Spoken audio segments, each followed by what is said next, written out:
Hey, everybody, welcome to the Peace with Dementia podcast. My name is Matt Estrad, and I'm very excited about our special guest today who's going to talk about dementia and travel. Such an important topic because life does not stop, as you know, when you have a suspected dementia. So we're going to talk about how do you continue traveling as long as it makes sense. But before we get to Jan, please make sure that you check out my website, dementiarosary.com. There you will find out information about my ministry for memory impairment. So I have the book, The Peace with Dementia Rosary, Education, Intentions, Community. And also you'll find the blog articles, you'll find videos, you'll find both podcasts. You'll find this one, the Peace with Dementia podcast, and also the Peace with Dementia Rosary podcast. So make sure you bookmark that and you check it out. But after this interview, that's dementiarosary.com. Well, let's meet our guest. Jan Dougherty is a nurse. She has a master's of science. She's a registered nurse and she's a fellow of the American Academy of Nursing. She's a nurse leader, innovator, and noted dementia expert. As a change agent, Jan has been advancing care for persons living with dementia and Alzheimer's and related dementias and their family caregivers. Jan brings her clients to travels innovation and expertise using dementia-friendly travel solutions. The results for the travel industry and family caregivers ensure successful, safe, and memorable events. In 2020, she published Travel Well with Dementia, Essential Tips to Enjoy the Journey, and she maintains a blog at travel-alz.com. Jan, welcome to the show. Thank you, Matt. So great to be with you. Same here. I want to let everybody know we're going to have links to your website that has your blog, your exciting blog, which we're going to learn about your latest posts. And also this is where we encourage everybody to get your book straight from there. As a self-published author, I appreciate, when people buy my book from the website, and I'm going to encourage people to do that at your website as well. So let's start off with hearing a little background about how you became interested in the topic of traveling. This is a pretty specific niche of dementia, I would say. So how did you get started in this particular field? Yeah, thank you. So I have been working, in this field now for, over 25 years. And certainly it's changed very much, where often a diagnosis of Alzheimer's disease or related dementia was made further down the course of the illness, where often people couldn't travel, or it was something that physicians, nurses, social workers weren't really thinking about. But as the years have changed, I had the opportunity to work with a great organization in Phoenix called the Banner Alzheimer's Institute. And it is a memory center as well as a research center. And so I was designing programs specifically for families and for persons living with a new diagnosis of dementia. And as we would sit down and really began to work with a person with a new diagnosis and their care partners and talk to them about what's important to you, travel came up quite frequently, as you can imagine, as an issue that people wanted to stay connected, engaged. They had always had this bucket list trip that they had dreamed about. And so the question became, could they do it? When should they do it? That sort of thing. And I was very fortunate to have a wonderful colleague and mentor, Dr. Jerry Richards Hall, who was a professor in the earlier days at the University of Iowa. And we always called her our dementia guru and goddess because of her knowledge. And she had written kind of a brief guide, if you will, about travel. That was very, very helpful for us to use in our clinic setting to begin these discussions. And yet I was very well aware that these were kind of abbreviated tips and that we needed to do a deeper dive for people living with dementia and their care partners so that we could really help ensure a successful trip, that we could help them set reasonable expectations around travel, because the reality is, when you start having difficulties with memory and thinking, it will change the nature of travel, right? Because it requires a lot of memory and thinking skills. Mm-hmm. And so my goal looking ahead is, as the Alzheimer's Association and places like I worked at Banner Alzheimer's Institute are really pushing for earlier diagnosis, we need to ensure that people have the tools to really live well. And one of the tools that people need is a guide to help them travel well Mhm. in early stages, certainly, but even as the disease progresses, how do we ensure that families who come to visit likewise have the knowledge and the skills that they need to be successful to interact with the person who they come to visit with? And, I live in a Sunbelt state, so Mhm. obviously we see a lot of older adults who retire out here, and of course their kids want to come out during the winter months, during normal years, and Mhm. visit. And yet I've had so many family caregivers also say to me, why don't they get that, husband saying, this just puts more stress on me. They want to stay with us. And it's not that we don't want them, but, they're expecting that things are going to be normal, and they're anything but normal. And it's added stress. And then, of course, my wife, she responds to the visit, which is lovely, and they think you're making more of mom's condition than what it is. And then they get on the airplane and mom melts down and is a complete mess, right, for up Mhm. to a week. And so this book really begins to address all those things, because whether you're visiting, they're visiting, you're taking that dream trip, I want it to be successful and for people to have reasonable expectations and strategies to anticipate and then cope with the things that happen as we all travel. Yeah, absolutely. And you mentioned something near and dear to my heart, and that's an early diagnosis. My perception is that a lot of families, they suspect something might be going on, but they put off even going to a primary care physician to get things because they're afraid about, they're afraid about what they might hear at the end of the visit after these mini cog or whatever the assessment is. And I was just listening to, as I do a lot of like testimony and interviews by people who have an early stage dementia, and they can really speak to their experience. And something that she mentioned was when we received a diagnosis, it wasn't just let's get our things in order.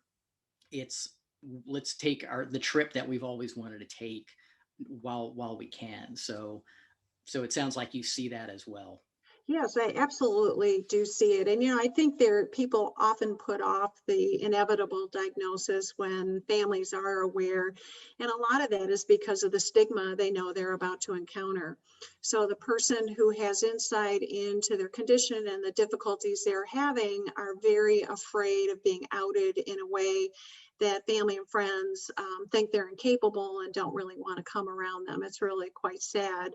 And likewise, family members are equally afraid to hear what this means. And again, I think a lot of that is based in stigma.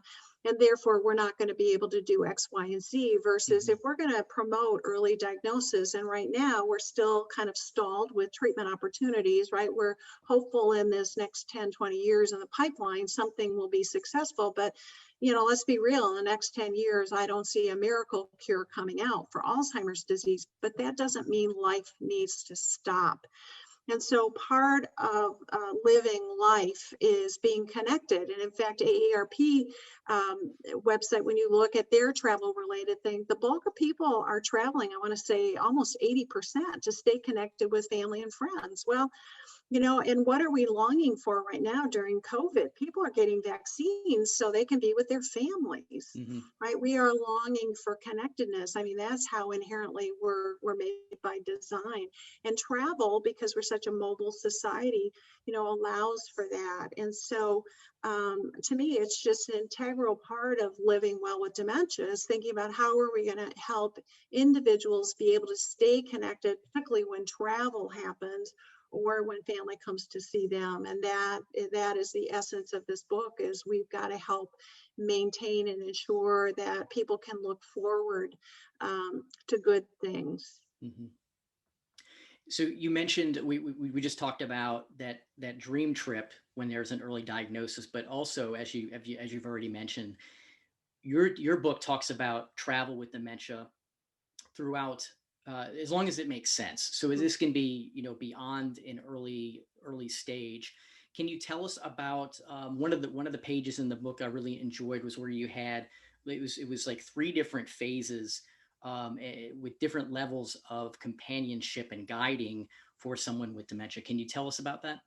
Yeah, absolutely. So as I obviously have worked with folks throughout the progression of their condition, their needs change. And so subsequently, I really started thinking about that as it relates to travel. So I created a tool that's on my website, which is TRAV, so TRAV, and then dash ALZ for Alzheimer's.com. And this travel support looks at what I call guided travel, assisted travel, and dependent travel. So when I think about guided travel, I think about the person with mild cognitive impairment, right? Just kind of more rapid forgetting, and yet really more of their brain works ever than not, or perhaps someone is frail and traveling, and frail health certainly affects our mental agility, if you will. And so what I did through this tool was looked at, do they need a companion? Would they be able to book their travel or manage money? Or if something happened in the course of their travel, would they be able to get the help and the assistance they need? Can they find their way around relatively independently in a public space or in an airport? And would they be able to board without assistance, and would they be able to get their baggage or get the transportation they need to their end destination? And really in guided travel, somebody with very mild symptoms, the reality is they don't typically need a companion, although a companion certainly can be helpful on longer, maybe long haul travel, or new places where the added stress maybe could create a bit of confusion and more stress. Assisted travel is really focused on people with early stage Alzheimer's disease or other mild forms of dementia, where they're functioning, they're taking care of their own personal needs day to day, but they tend to get confused more on more common tasks that in the past they would have been independent with. And these are folks that really will benefit from having a travel companion, because quite honestly, the travel industry has forced us in many ways to use the web versus calling a travel agent. Although I will speak and say that I think that travel agents are incredibly helpful and should be used. But when we have to go to websites and try to book our travel, it can be a little more difficult. So a partner can be helpful. Likewise, even packing a suitcase can be very stressful. And often, when we're going someplace, we have to think, well, what's the weather going to be like? And what are the occasions that we need to be dressing for? Hmm. And for a person with early stage Alzheimer's disease, that might even become complex. So in fact, I created a packing tool that's available on the website as well. Again, checking in, going through security. There have been a few studies that show that people living with early stage dementia say this is the most stressful part of their travel, is taking on security. And I'll speak to that maybe in a little bit. And then people who become dependent in their travel are people more with middle stage Alzheimer's disease, or what we call moderate dementia. So these are folks now who are needing more reminders for grooming, for changing their clothes, or perhaps laying their clothes out. So much more confusion is happening. And so we cannot expect, for example, to put that person on an airplane and think that they'll be fine, especially when we don't notify the airlines in advance. I can't tell you of how many stories. I have a number of friends who have worked in the travel industry, particularly for the airlines, who have said that the family has never made any kind of notation to the airlines letting them know that, mom is flying, and by the way, she has dementia. Mom is probably really delightful and cooperative, but they didn't plan that weather diverted the flight, and now they're in Santa Fe because of bad weather. And guess what? There's no flight out, right? Hmm. So here's mom now walking around the airport, not asking for help because she doesn't know how to. And so we really need to think those kinds of things out. So this table, if you will, that I created really helps caregivers, care partners entertain how much assistance is my person going to need, because often when you're living with someone 24/7, in some ways, caregivers just begin to assume more of the responsibilities and kind of forget that their loved one maybe has lost that particular ability or is just going to need some added support or reminders to be successful.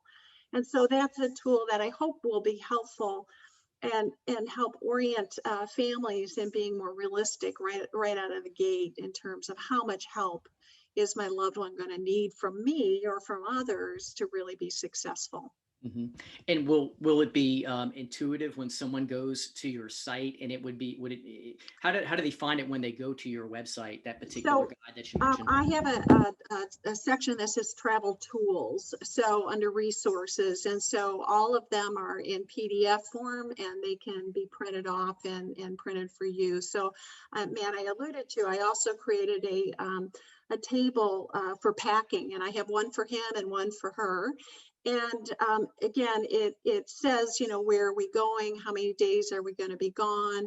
And what's the weather going to be like? And are there any special occasions? And from that, the care partner can sit down and say, you're going to need to take, let's say, a wife rather than packing for her husband, because we want to promote independence. We want his self-esteem, right, to be very much maintained. So we tell him, we need you to bring 5 pairs of boxer shorts. By the way, you're going to need a button-down shirt and a tie, right, Hmm. because we're going to a wedding or whatever that might be. And then it really allows him to use this list, and it has both words and icons, because some people do lose reading comprehension early in the dementia, and that many families are not aware of. And so now a partner can just simply become behind that person and see how did they do. And we don't have to go and say to them, by the way, you only put 2 pairs of boxer shorts. I told you should have 5, but rather we put the other 3 in.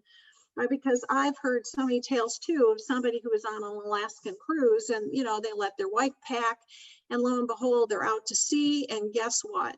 They brought no warm clothing, and then they're Mm. at a size that the ship isn't going to carry it, and here we are now out to sea without appropriate attire. Well, that was too late. We dropped the ball. And so, these kinds of things I'm trying to create, hopefully become very practical tools that, a partner can use in a way to see how does their person do. And if they can't use the packing tool, well, then just do it. Don't make a big deal out of it. Hmm. Yeah, like that. What are one or two of the most common questions that people ask you when you're giving a talk, or when you're consulting with somebody? Well, right now, of course, everything's been about COVID, but during Sure. non-COVID times, which, we will get back to those periods where, and travel will forever be a bit different, definitely. But I think one is a very common question is, should we even consider this trip? So, for example, even somebody with very mild disease might say, I really want to go to Australia. Do you think it's realistic that we do this long haul flight, right? We're going to be on a plane for 24 hours. And do you think it's realistic? And that's where I think, we can really begin to sit down and then work through what are your concerns? What do you anticipate might happen? What are some of the bumps in the road? Another thing I get is on, conversely, is when family are coming to see the person living with dementia and the care partner, and they've had very brief encounters or only telephone encounters, and so they're not fully apprised of what the situation really is. Hmm. So a lot is, how do I tell them they need to get a hotel room? How do I tell them that his condition has gotten worse without making them depressed or fearful of coming for a visit? Right. So again, that communication portion, because families are so fearful of what will people think. Yeah. You mentioned the tables that you have, and the everything, all the tools that you have on your blog. And something I really liked about your book, and I appreciate you sending me a copy, is the number of lists.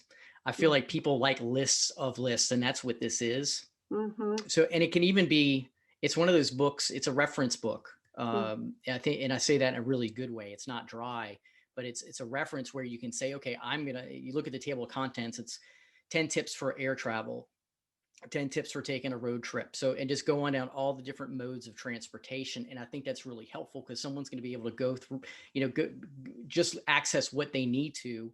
And you also have a really nice introduction on dementia, which I appreciate, and I think people will enjoy it. It's just enough to be a small primer where they're going to go to another book or another resource to go into detail about that, but you have just enough. And so it's a great introduction and great reference in these lists. You Can mentioned I just security. interject, Matt, right Yeah, yeah, here? please. It's been interesting. So a number of family members who have read this say, you know, I can use these same strategies at home. And it was like, yes, that's in Mm-hmm. fact why I wrote it the way I did, because I want you to see whether you're staying home or whether you're on the road or whatever that might be. These same strategies work to promote success and well-being, Mm-hmm. not only for the person who's traveling, but for the care partner as well. Yep. Yep. Very good. You mentioned security, going through security being stressful. And I know that, when I go through air travel and I need to go through TSA, that's stressful for me and I don't have anything going on. What, Mhm. what suggestions do you have for families? Well, here's the good news in the US. So the TSA has a wonderful program. And if you just go to the TSA website and look for passenger support services, they have an online portal where you can either email them. But in fact, I called them and really spoke to one of their specialists. So they really want to help disabled people of all types. And dementia is a hidden disability, right? They look fine, they talk fine. Why should they get this added Right. support? Well, we know they need it. So with the TSA Passenger Support Program, you call ahead. They like that you call, up to 72 hours in advance if you're able to. But you tell them, so for example, let's say I was traveling with my mother and I said, I'm going to be traveling with my mother, on Saturday, and we're going from Phoenix to Baltimore. And they're going to ask which airlines and what flight and about what time. So that if, let's say I say, my mother doesn't think that she has an issue and she's going to be very resistant to using a wheelchair, which I often, encourage families to do that. Well, the passenger support specialist, if in your larger hub, could meet us actually down at the ticket counter and could walk with us and will walk us through the security process.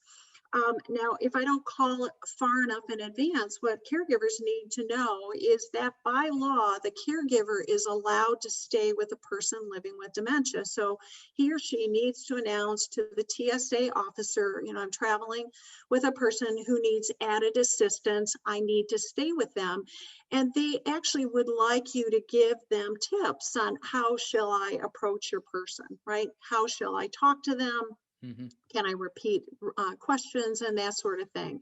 And so that is available, and yet very few care partners even know about this program. Even professionals don't know that the TSA is specifically there and has this program to serve individuals living with dementia. Now, when I come through, let's say the regular line, it doesn't mean that I'm going to even, get fast tracked through. But when I come in and say, oh, I'm Jan Dougherty, they're going to see, oh, yes, she's on the manifesto saying that she's flying with her mother. Here's someone who's going to need some added support. So it gives people kind of a heads up. So I think as care partners, one, we need to be prepared. We need to ask for help through that, identify that this is a person who needs some added assistance. We don't have to use the A or the D words. We can say, I'm traveling with a person with some memory issues and they become very nervous. I need to stay with them to ensure. And if you somehow go through separately, it's really important the care partner go through first, because the last thing we want is the care partner to be following and held up. And now the person with Mm-hmm. dementia moves ahead, because all kinds of stories of people getting separated in airports and getting lost. Mm-hmm. So this seems to be dementia in travel seems to be a really specific niche that you're and gap that you're filling, which is wonderful. Tell me about traveling with disabilities in general. Is this something that has existed for a while? And then where does dementia fit into these types of agencies? So, yes, there has been growing awareness that there are people with disabilities, and I think we're very well in tune to someone, for example, who's deaf, because we see them signing, or a person who's blind, either has a guide dog or perhaps is using, the walking stick. And there has been greater, and now we're seeing certainly people with spinal injuries, even at the, C4 level where they're quadriplegics, travel with some added assistance. But we've not thought much about people living with dementia as needing assistance. And in fact, I'll tell you, this is one area that I think dementia advocates really need to start engaging more and educating our travel industry that these are customers, they're consumers. Who are not living in nursing homes, who are ambulatory and still full of life, Hmm. and need added support, just like we're supporting kids with autism, as we should.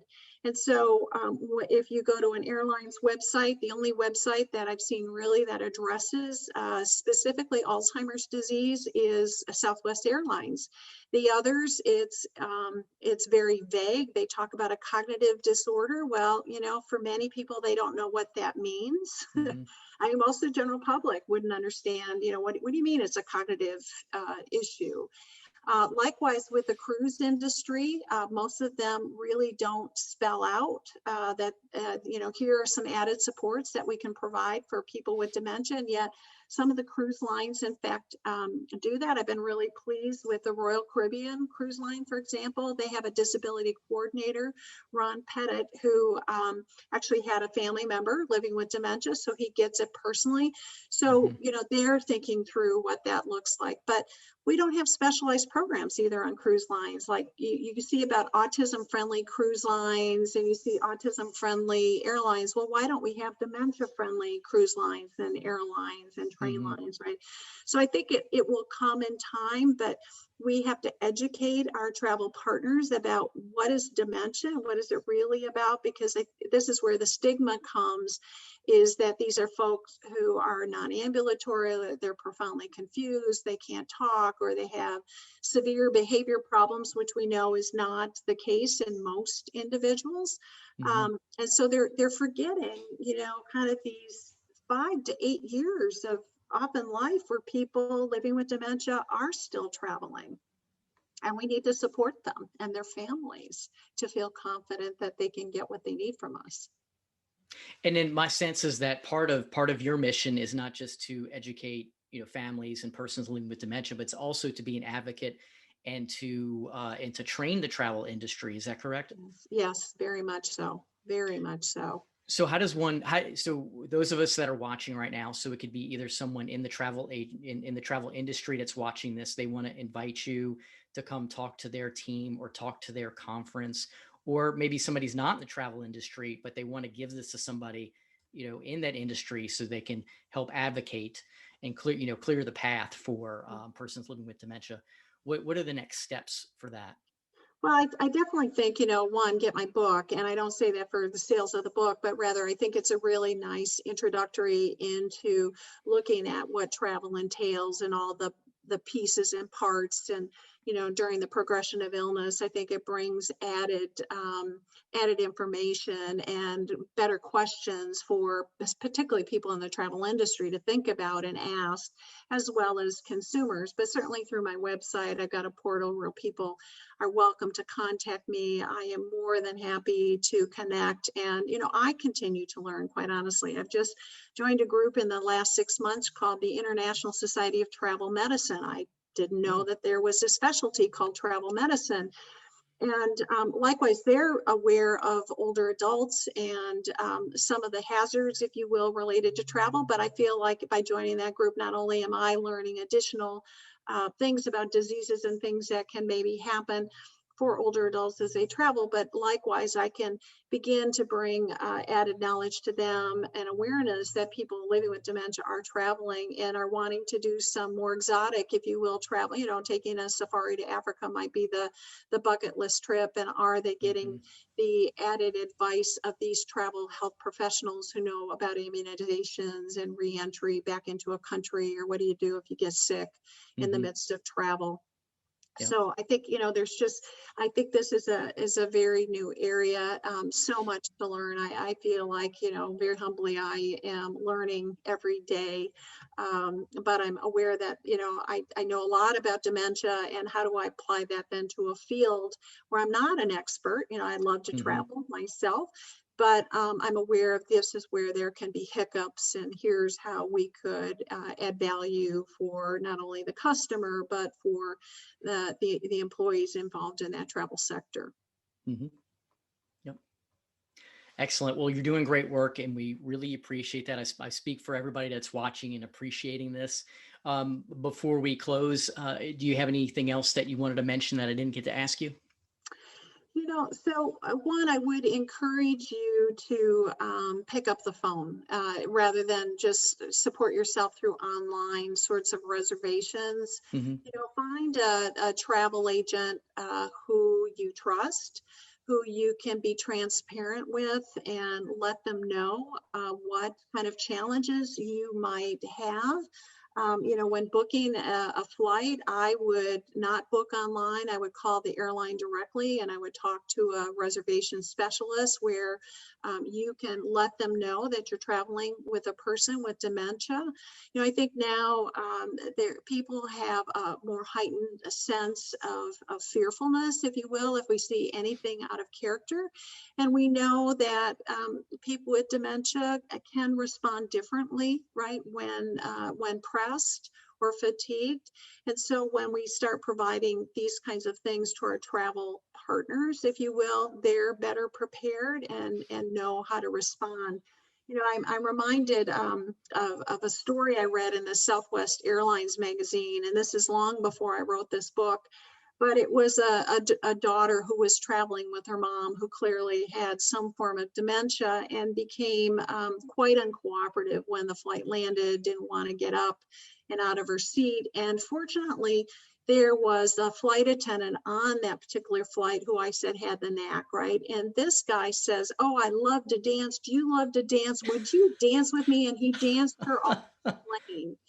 And I think, isn't that beautiful that here was somebody, we never know when we're going to find a friend, right? Hmm. And wouldn't that have been nice if, she was fortunate she encountered somebody who maybe has experienced this or just kind of knew how to finesse. But we need each other. It's okay when you travel to be transparent about the needs you have, because we can never be over prepared. And that's really, quite honestly, as I was reflecting as I wrote this book as well, I've yet to have a trip that ever goes without a hitch, right? Something Hmm. always happens. So but when I'm prepared, I can kind of take a breath and know it's going to be okay. We'll figure this out. And the same thing goes for traveling with somebody we love with dementia. We're going to hit some bumps in the road, but when we're prepared and we take a breath and we aren't afraid to reach out and ask for help and be prepared,